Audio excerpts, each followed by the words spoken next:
দর্শক, সবসময় আসলে তরুণদের নিয়ে আসলে সবখানেই ভাবা হয়।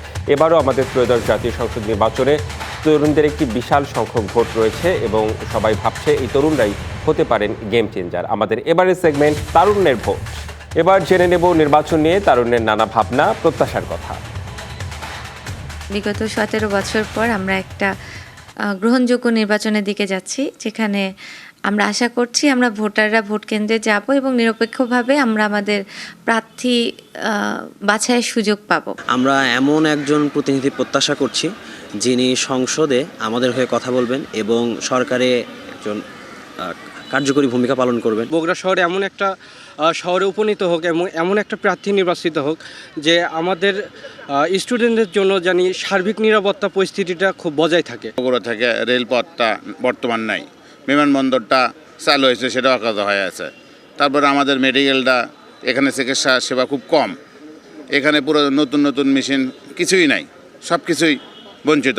আমরা চাই আমরা এমন একজন প্রার্থীকে বগুড়া থেকে ভোট দেব যিনি আগামী সংসদ এবং সরকার গঠন করবে এবং আমাদের বগুড়াকে এই চাকরির বিষয় থেকে এবং বাক স্বাধীনতার বিষয়ে আমাদের পুরোপুরি তিনি আস্থা এবং বিশ্বাসের জায়গা থেকে আমাদের এটা তিনি ফিল আপ করবেন। বগুড়ায় এই 17 বছর বৈষম্যের শিকার হয়েছিল। আমরা চাই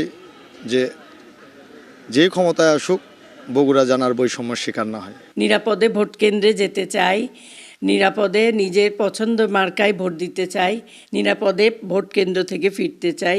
এবার মনের মধ্যে একটা খুব আবেগে আপ্লুত হচ্ছি যে ভোট দিতে যেতে পারবো, অ্যাটলিস্ট আমি কেন্দ্রে যেতে পারবো, আমার নিজের ভোটটা আমি নিজে দিতে পারবো। আমি মনে করি বগুড়াতে রাজনীতি পরিবেশ খুব ভালো আছে এবং কোনো প্রকার এ পর্যন্ত আমার কাছে কোনো সংশয় আমি দেখছি না।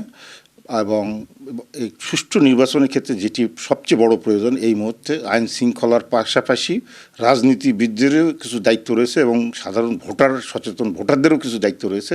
তারা যেন নির্বিঘ্নে ভোট দিতে পারে এবং রাজনীতিবিদরা এই ভোট দেওয়ার বিষয়টি তারাও যেন নিশ্চিত করতে পারে।